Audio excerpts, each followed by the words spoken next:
Welcome back to the Sports Monkeys. This is Chris. Uh, kind of a sad episode today. I am by myself.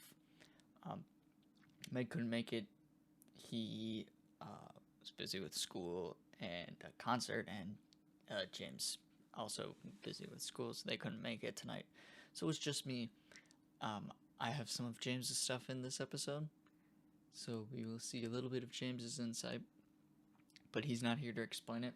So all I can do is look at it and go, I agree with that, or, nah, I don't like that. I think that's stupid. So, let's get into it. This is after week 3 in the NFL.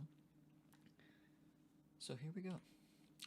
Again, Chris, the Packer, the Bill, the Buck, the Ranger fan. Hockey season starting up, so hockey's going to be included shortly, and basketball as well, but we are much more, at least James and I are much more hockey fans than basketball fans, so we'll see what gets included overall, but I'm excited for that in a couple weeks for the Rangers to start playing again. Meg, again, is not here. He's Packers, Heat, Dolphin fan, and James, the Saints, Sixer, and San Jose Shark fan. News for the week, Christian McCaffrey visited Germany for his Achilles tendonitis. It's not looking too good for him. Justin Herbert was in a walking boot after their week 3 loss to the new Pittsburgh Steelers, And Bengals tackle Trent Brown is out for the season with a shoulder injury, I believe. It was shoulder or leg injury, but he went down Monday night in their game against Washington, and he is going to be out for the season. And in NHL news, like I just said, we're going to start some NHL a little bit. Utah's first goal of the Utah Hockey Club was an own goal in an empty net. I do believe they still somehow won the game, though, which is really funny. But welcome to the NHL Utah. Just to recap, I've just got the scores this week. I think that's kind of how we're going to do it. The scores, I don't need the points. I know the points in my head. But this week, starting off on Thursday Night Football, we had the Jets playing the Patriots. I already see one typo, but the Jets played the Patriots. The Jets dominated 24-3. Aaron Rodgers looked great. They had free plays. He had a touchdown pass to Garrett Wilson. He looked pretty good. Kind of, I'd say 2019-esque Aaron Rodgers, not moving as quickly as he used to, but that's because he's older, coming off an Achilles injury, but he's still slinging. The Patriots were a mess everywhere from what I remember. They just couldn't do anything. I believe Ramondre Stevenson finished with 3 total yards or something. I can't remember. All I know is he had 0.3 fantasy points, so whatever that translates to is 23 yards and then -2 for a fumble I believe he had. But that was Thursday night. Sorry. Sunday afternoon, we kicked off. This was the Packers versus the Titans, not the Lions. The Packers dominated the Titans everywhere, 30-14 Packers. Malik Willis came out slinging the ball. He was 12 for 15 or 16, something like that, or 14. A bunch of completions, again, good completion percentage. He threw 250, ran for 80 himself, 1 or 2 touchdown passes as well. And they still ran the ball very well this week against the Titans. And on the flip side of the ball, on the defense, the Packers had 8 sacks, 3 takeaways, 2 picks, one of them being a pick 6. They just utterly destroyed the Titans, and it is not looking too good for the Titans. The Giants versus the Browns. They also played at noon on Sunday. I did not watch this game. I was watching the Packer-Titan game. The Giants came out with the win, 21-15. I saw some highlights from Malik Neighbors. He looks great. And the Offensive Rookie of the Year award has just been opened completely wide for anyone after this week. And I'll get to that a little bit later. But Malik Neighbors looked really good. He helped bring the Giants to get the W over the Browns, who are kind of in a weird spot.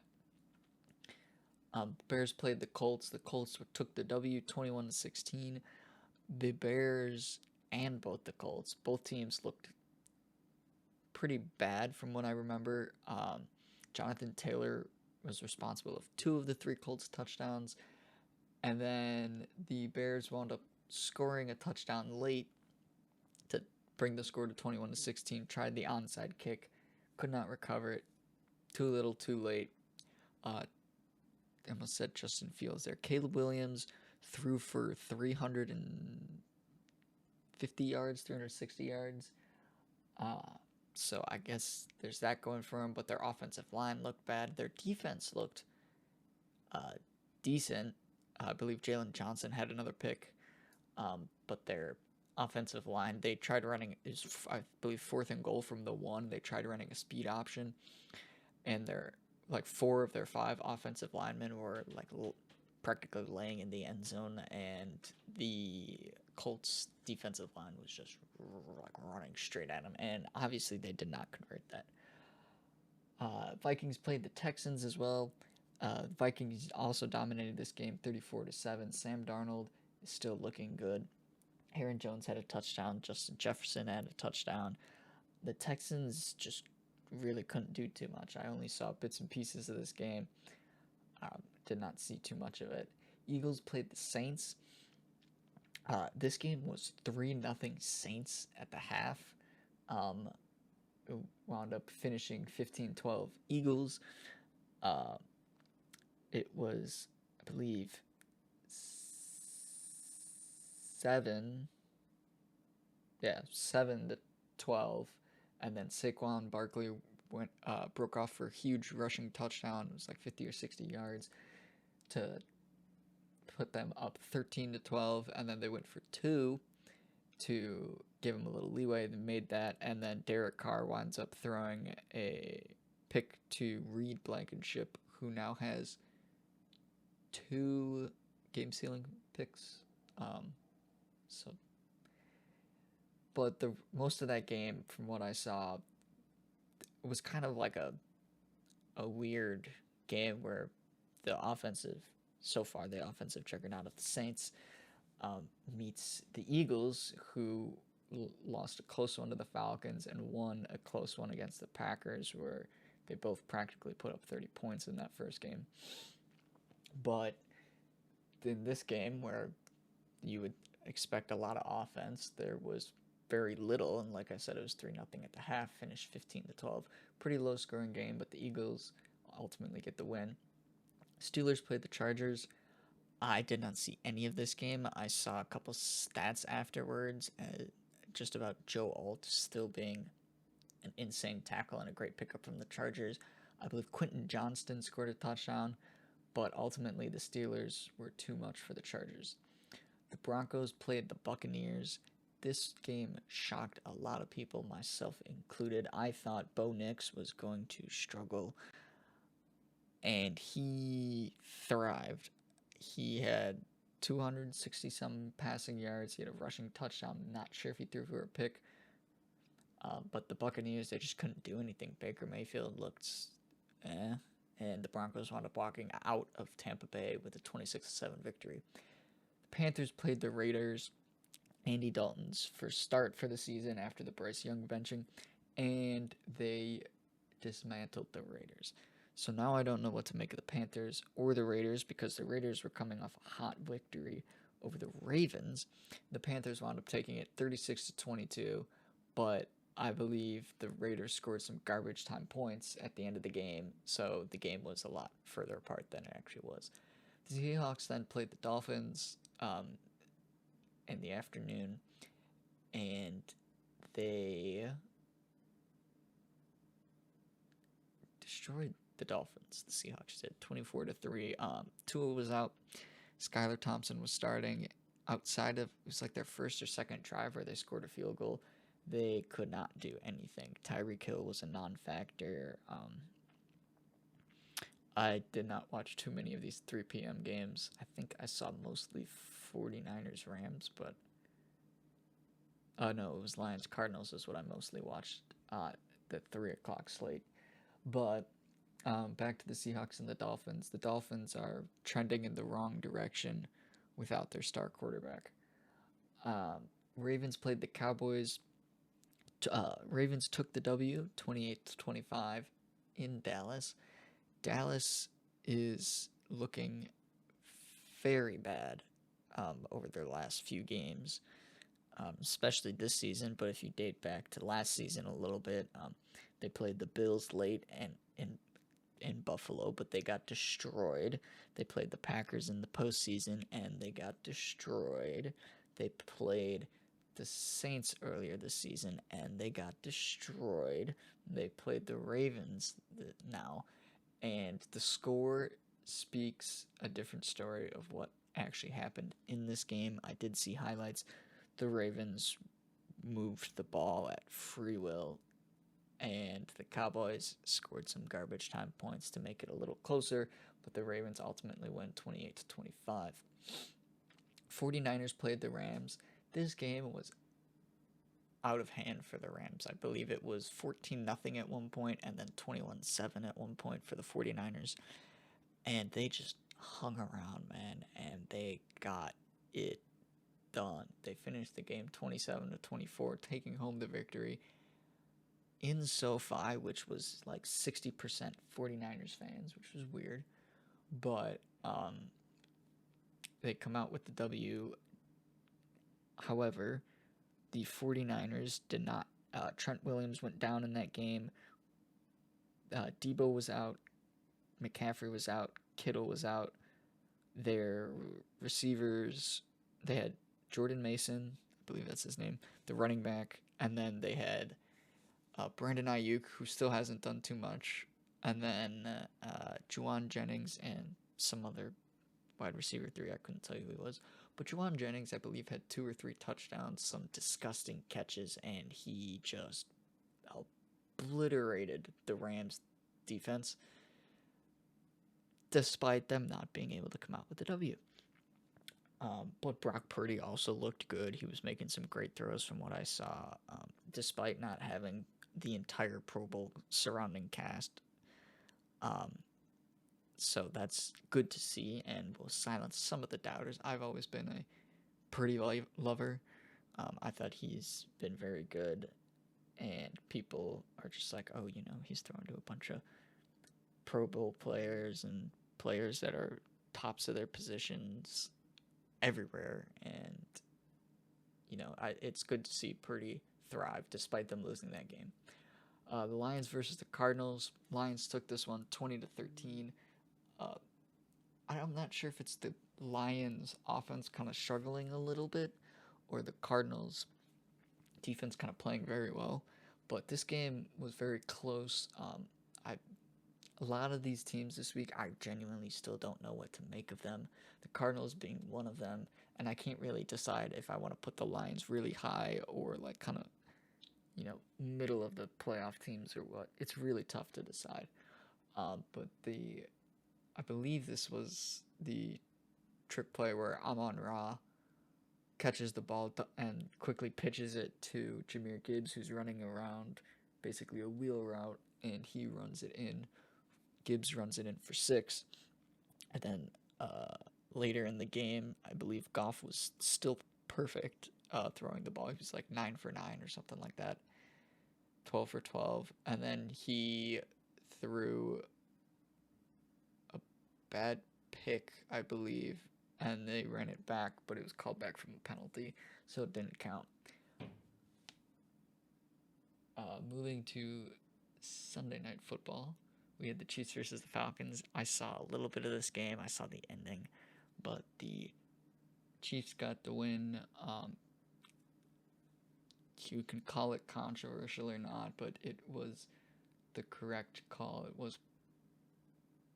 Oh, no, it was not the correct call, actually. It should have been pass interference. But from what I saw, the Falcons still had another chance to win the game later, and they did not capitalize. So the Chiefs took this one 22-17. I believe Jesse Bates got another interception or something, but Falcons ultimately could not get it done. And moving on to probably two of the best games of the week. One of them being the best game for any bystander, the other one being the best game if you are not a Jaguars fan or you just hate the Jaguars. 6:30 kickoff, Buffalo versus Jacksonville in Buffalo. And this game was over from the rip. Buffalo came out with a James Cook touchdown, I believe was the first one. They were just moving the ball. Everyone was catching the ball. I want to say 10 different receivers that night. And by the end of the first half, it was, I think, 37-3. Buffalo, they just dismantled the Jaguars, and that game was great to see as a Bills lover. Josh Allen looked so good despite him only throwing like 250. He was making the right throws. He was making accurate throws. They didn't have to really throw it long because they were breaking off some decent runs and they were getting good field position. It's just an all-around good game for the Bills and a very bad game for Jacksonville. And then probably the best game of the week, Bengals-Commanders. Bengals walked out with the loss. The Commanders actually took this one 38-33. And boy, was this a good game. I was mostly watching the Bills game because it started earlier. But once that one started to get out of hand and I saw that, this one was kind of close, but then the Commanders were pulling away and it was coming back and forth and back, I turned this one on. And this game was so good. Jaden Daniels looked good. He practically walked in on a touchdown. He had arguably one of the best throw and catches of the season so far. Probably the best one. Might be for the year. I'm not sure, but pressure in his face, barreling down at him. He eats the hit and then throws a 40-yard bomb into the end zone for Terry McLaurin, who not only catches it in the smallest window, but gets his foot and his knee down for a touchdown to put them up. I believe that was the 38-30, I believe, was to put them up. The Bengals, they had a couple of opportunities to score. Jamar Chase scored once or twice, I believe. Iosivas scored. Zach Moss, I believe, scored late too. But the Bengals ultimately started cooking and clicking too late, and their defense was just getting diced up like Swiss cheese. Jaden Daniels completed all but 2 of his throws, so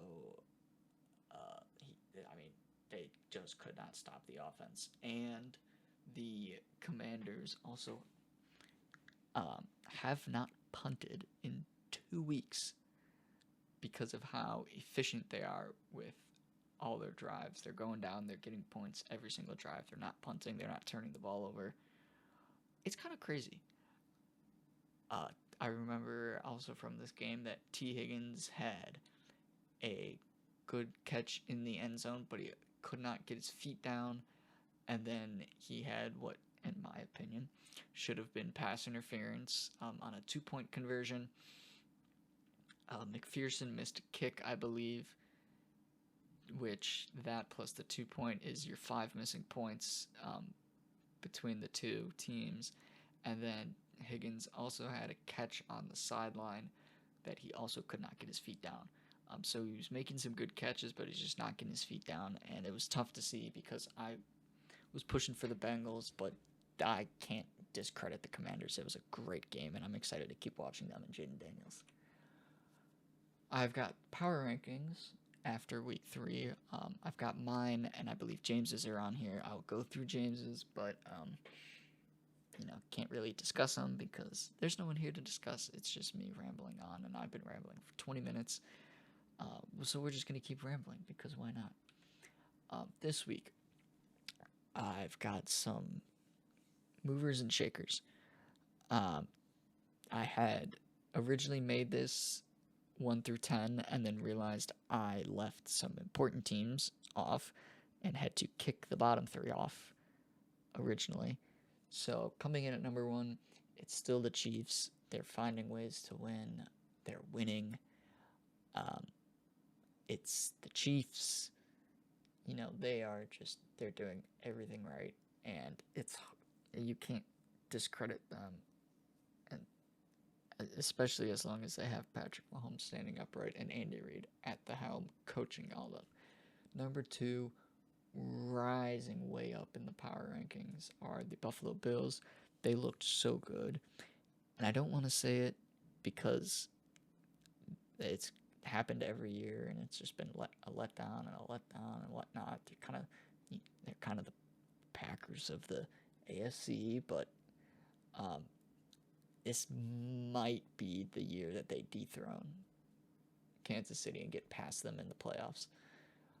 I've liked everything I've seen from the Bills, from the offense to the defense, to the play calling, to the spreading the ball, to just everything. It looks so good, and I think that if they can keep playing like this for the next, obviously, 15 weeks, as well as the next, 2-3 years, it's going to be a bloodbath in the AFC between the two. Coming in at 3, I've got the Packers. They have gone 2-0 since Jordan Love goes down, with Malik Willis, who they picked up at the roster cuts, which was 3-4 weeks ago. It was 2 weeks prior to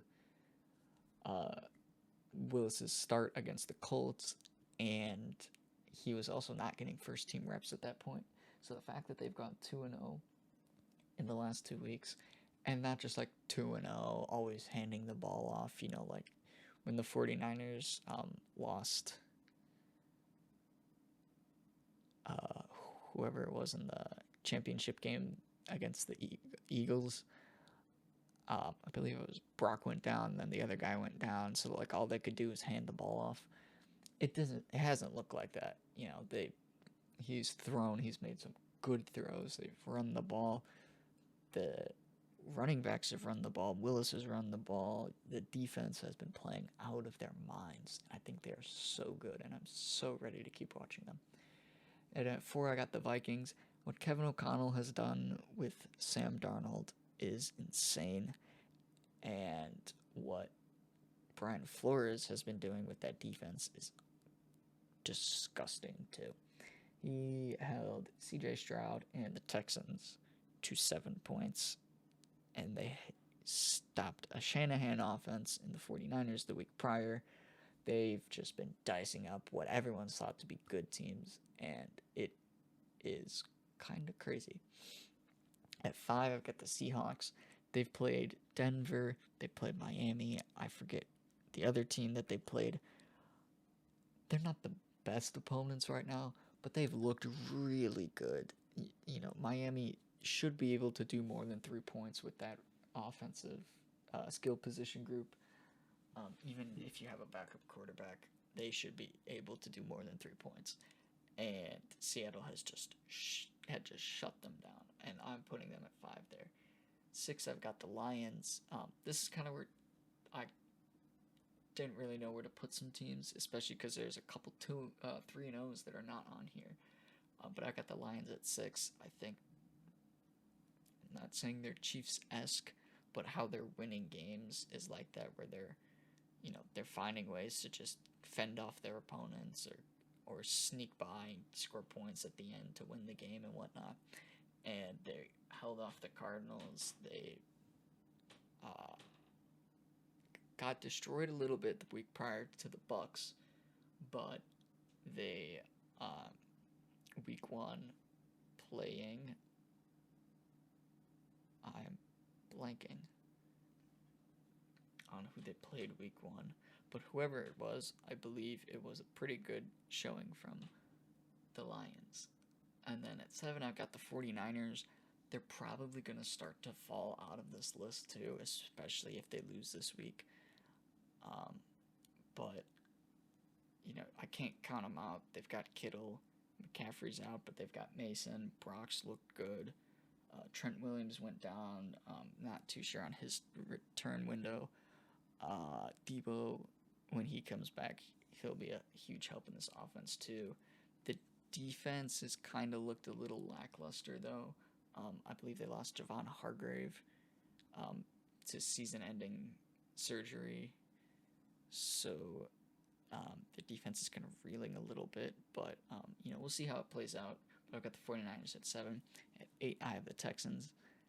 Their team is too good to count them out of the top 10 right now, but that was not a good showing against the Vikings last week, and I'm hoping they bounce back this week and get a nice W. At 9, I got the Eagles. They found a way to win against a really hot Saints team.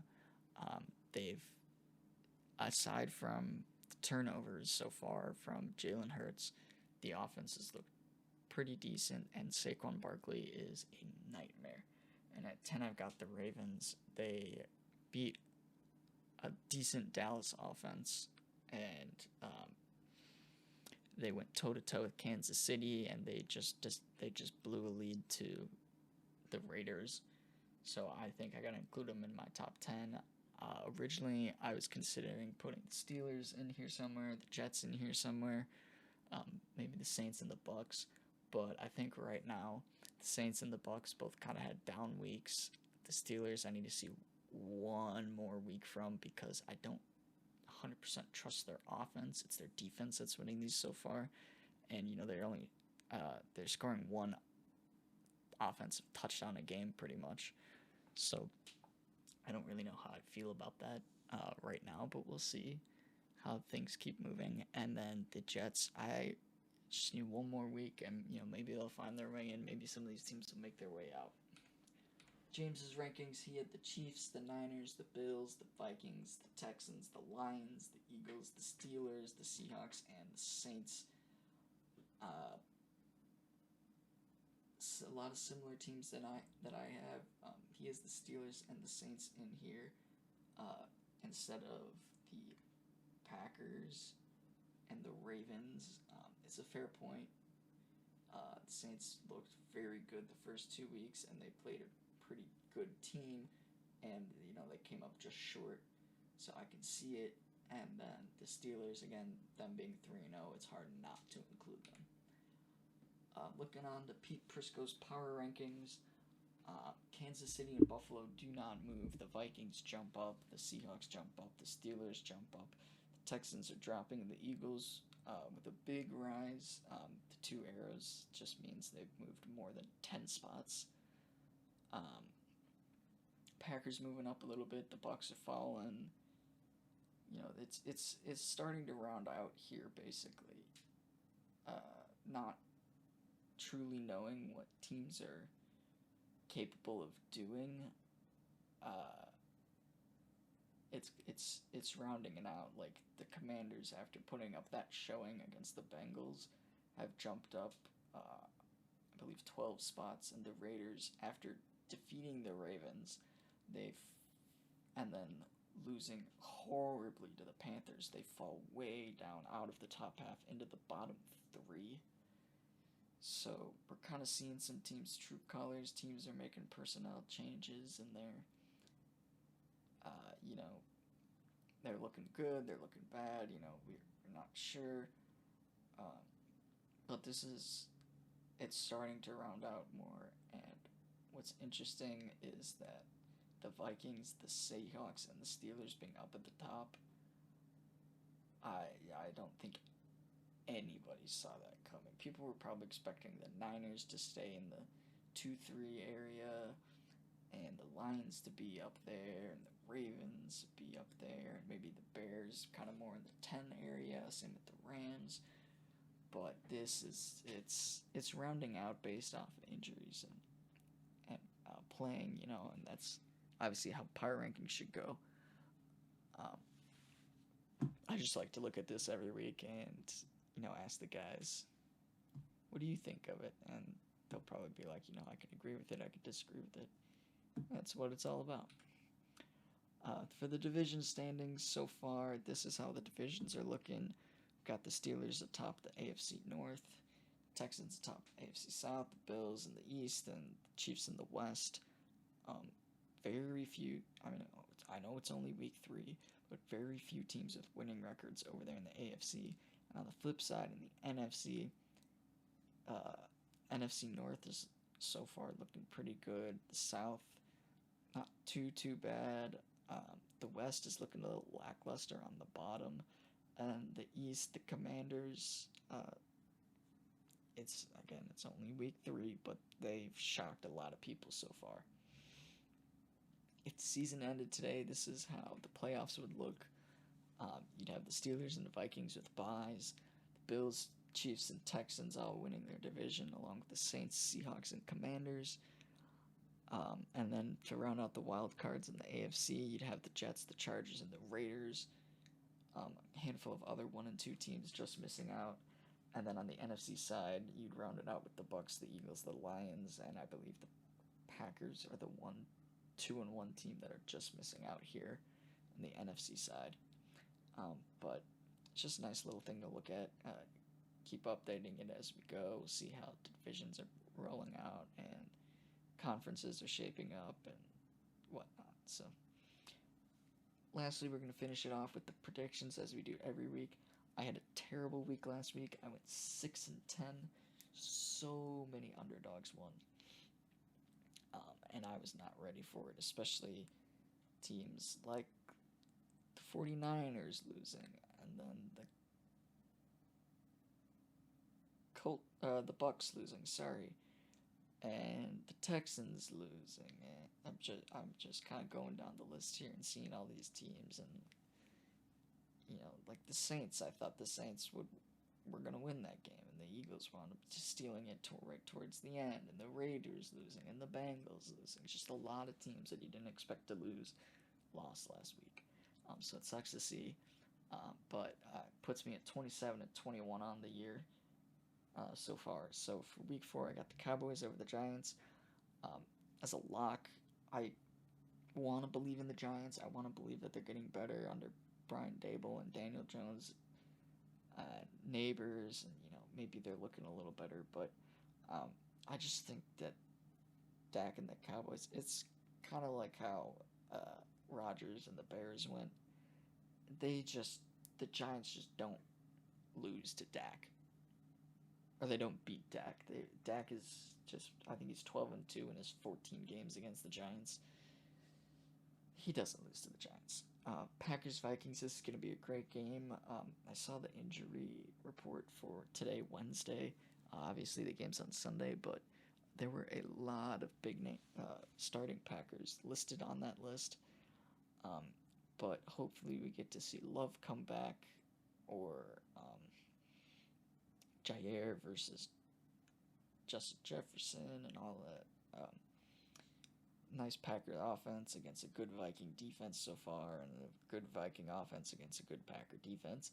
And I think the key to this game for the Packers is just, if you're not going to rule Love out, don't say who's starting until the morning of. Make the Vikings have to game plan for both and take time away from going really in depth on like Malik Willis or Jordan Love. Make them take time to game plan for both quarterbacks, and then once they have to get deep in the playbook, they're not as prepared. Bengals versus the Panthers. I got the Bengals in this one. I think it's a good bounce back week. I think Joe Burrow dices up that defense. I can't put this as a lock because of the Panthers dropping 36 last week on the Raiders, and the Bengals getting 38 dropped on their heads. I can't lock it. I don't want to upset it, but I think the Bengals get this one done. Um, Bills versus the Ravens. Bills technically underdogs here. Um, this one might be in Baltimore. I'm not too sure, but I think the Bills have looked so much better than the Ravens, and I think this is definitely one of the best games of the week. I believe this is Sunday Night Football too, so I will be parking my butt in front of a TV and having a beer and watching this game after I get home from my little weekend trip. Saints play the Falcons. I think the Saints are the better team here. I think they get the win over the Falcons. The Falcons are going to kind of start off rough. Divisional matchups are always hard, especially for a new quarterback in the division. So maybe the Falcons get them later, but I think right now the Saints are just the better team. Still, also technically an upset. Rams versus the Bears. I'm going to take the Rams after what they did to Kyle Shanahan. I think they can definitely do that to Eberflus and the Bears. This one's in Chicago, I believe, which would explain why the Rams are underdogs. I don't understand the odds makers half the time. So seeing the Rams as underdogs versus the Bears, I was shocked, but I was like, all right, these are the three teams, that I think are going to win, and if they're technically underdogs, well, they're technically underdogs, and that might be 3 extra points for me on the record prediction game. But we'll see. Steelers versus the Colts. I got the Steelers in a lock. I think that defense is just way too good for Anthony Richardson to overcome, and they still have Najee and Jalen Warren and Justin Fields can scramble, and the Colts' run defense is terrible. So I think the Steelers walk out of there with a very easy win. Broncos against the Jets. Similar reason to actually not similar reason, but I think the Jets are going to win. Jets defense is very very good, as well as they've got Aaron Rodgers throwing the ball, who's looking pretty good. I think the defense is too much for Bo Nix to be able to keep up with the Jets scoring, and I think it falls to the Jets. Moving over to the other side, we got Eagles versus the Buccaneers. I'm going to take the Buccaneers over the Eagles in a bounce-back win. The Eagles only won 15-12. Maybe the Saints' defense is pretty good, and they just threw it away at the end. But I think the Bucs have a good bounce-back week. Baker looks good enough to get them a win. And I think Jalen Hurts turns the ball over a couple times. Texans versus the Jaguars. There has been nothing I've liked so far about the Jaguars other than Brian Thomas. But I think the Texans also have a bounce back week, and they beat up on the Jaguars. And if they really beat up on them, like in the 40s to like the 10s or the teens, there is a good, solid chance that Doug Peterson does not make it out of the midway through the season, especially if they keep losing, because they're 0-3 right now. They'd be 0-4. They've lost their last 9 games now or something. So who knows? Commanders versus Cardinals. I'm going to take the Cardinals here. I think this is going to be a good game. Both teams have some decent offensive firepower, and I think that just the experience of Kyler and the raw talent, maybe it's not even raw, maybe it's really refined talent of Marvin Harrison Jr. Is going to slingshot them to a victory over the Commanders and Jaden Daniels. But I still think the Commanders can keep this one close. 49ers versus Patriots. Another one I was kind of scared to lock, kind of like Bengals versus Panthers. There's just something about the 49ers that I can confidently pick them, but I can't confidently guarantee the win because of what happened last week and how the Patriots tore apart the Bengals earlier in the season. But the Patriots did not look very good against the Jets, so who knows what happens here, but I think the 49ers come out of there with the win. We've got the Raiders playing the Browns. This is kind of a toilet bowl. Both teams coming off of bad losses to bad teams the week prior. I think the Browns are in more of a bad situation than the Raiders, and I think the Raiders get a good bounce back win. The Chiefs play the Chargers. I don't think Justin Herbert's going to play, but I also don't think that they would get this win in the first place. I just don't think they're ready yet. Maybe they get it later down the year, but I think the Chiefs take this one easily, even if it's 27-21 or something. I still think it's easy for the Chiefs. Titans play the Dolphins on Monday night. We had this game last year. This game was a weird one. The Dolphins were up 2 or 3 scores. I turned the game off. I watched the other game. And the Dolphins lost. It was like 2 or 3 scores with like 5 minutes left. The Dolphins lost the game, but without Tua, I think the Titans can squeak out a victory like 27-24 or 24-21, something like that. But I think they get the win here. And rounding out the week, Lions versus Seahawks, also on Monday night. I think the Lions hand the Seahawks their first loss. The Lions, I think, are a better team. I believe this one's in Detroit, too. They've got a lot of mouths they can feed to get around that Seattle defense. And I think Geno is going to get a little overwhelmed. We got James's picks here. He is also tied with me in record, 27-21. He went 8-8 last week, so better record than I as well. But he's got the Cowboys, the Vikings, the Bengals, the Ravens, the Saints, the Bears, the Steelers, the Jets, the Bucks, Texans, the Cardinals, the 49ers, the Raiders, the Chiefs, the Titans, and the Lions. Just briefly going over it.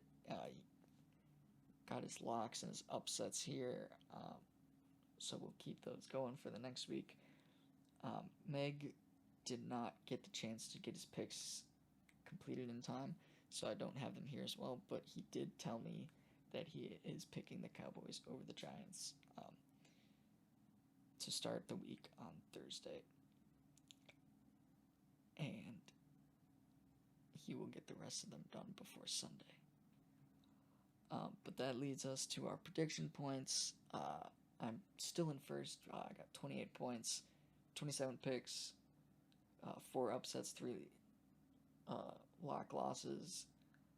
Meg's at 22. He's 1 under. He's got 23 picks, but 2 upset wins to 3 lock losses for a total of -1. James is same picks as me, but he's only got 26 because he has 2 upset wins and 3 lock losses for -1 on his 27, whereas I've got the +1, so I'm still 2 points ahead. But this got a lot closer this week just because of my terrible picking. So hopefully I get the guys back next week, or at least one of them. We'll see. But that's going to be all for this week. Looking forward to another good week of football. I'm going to be able to catch the Packer game and probably the Bear game this weekend. I'm probably going to miss a lot of the other ones, and then I will hopefully be home in time for Sunday night as well as Monday night. So hopefully I can get some of the other guys on here too and talk to them about what they saw on maybe some of the afternoon games and whatnot.